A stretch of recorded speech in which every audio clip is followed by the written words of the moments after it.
All right. So let's talk about existing customers. We're going to shift our focus to who I call your best customers. Your best customers are the ones you currently have. And the reason they're your best customers is because after the first visit, they're yours to lose. We don't want to lose sight of them. We don't want to lose sight of them at all. Some shops are in this major acquisition where they spend tons of money on advertising to get new customers, and they'll spend 75% of their ad budget on acquiring new customers and 25% on maintaining the relationship with existing customers. And really, it's supposed to be the other way around. You put 25% of your ad budget in place to acquire new customers, and you maintain that 75%. We want to take care of what's already out. We don't want us to lose sticky points with that customer, and now that customer that was ours is now somebody else's. So they make up a ton of your sales. They know they trust you.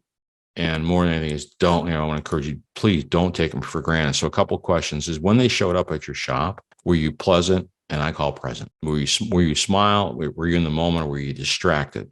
Nothing's worse than talking to a customer and being busy with something else, and not having you're not having attention. Them not having your full attention. Thank you. Nothing frustrates me more when I'm talking to somebody and they pick up their phone and they start texting somebody. It's like, I'm like, I'll finish my thought later. It's not that important. And sometimes we don't realize we do it. So do you repair the vehicle right the first time? We say we do, and mistakes do happen, but is there a quality control element in place to ensure the vehicle is repaired right the first time? Did they have to come back? If you leave a tool in the vehicle and it gets, and it's happened at our shop, but my techs left a scanner in the vehicle. Customers had to bring it back. I still consider that a comeback. And some people may call that harsh, but it's because we value the customer's time. That's why we call it a comeback. Are you doing digital inspections on every vehicle? And are you applying the 300% rule? I didn't know what the 300% rule was yesterday. So can you tell everybody what that is? Absolutely.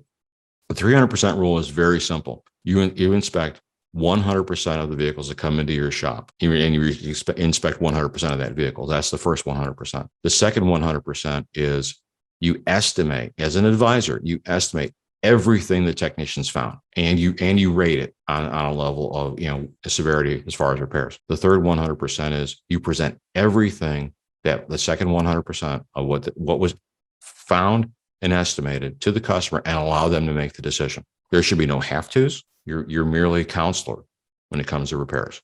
So follow that 300% rule, because what you'll do is allow you to pre-book the next appointment. You present so much repairs to the vehicle, the customer's going to do probably half of that. That's average, 50 to 60%. Our target at our shop was 65% of the service. And then you're going to have an element of deferred services, things that they didn't want to do then, or they maybe not need to be done. Well, you can then pre-book the next appointment, 3-5 months, whatever's convenient, just like going to the dentist. We go favorite place.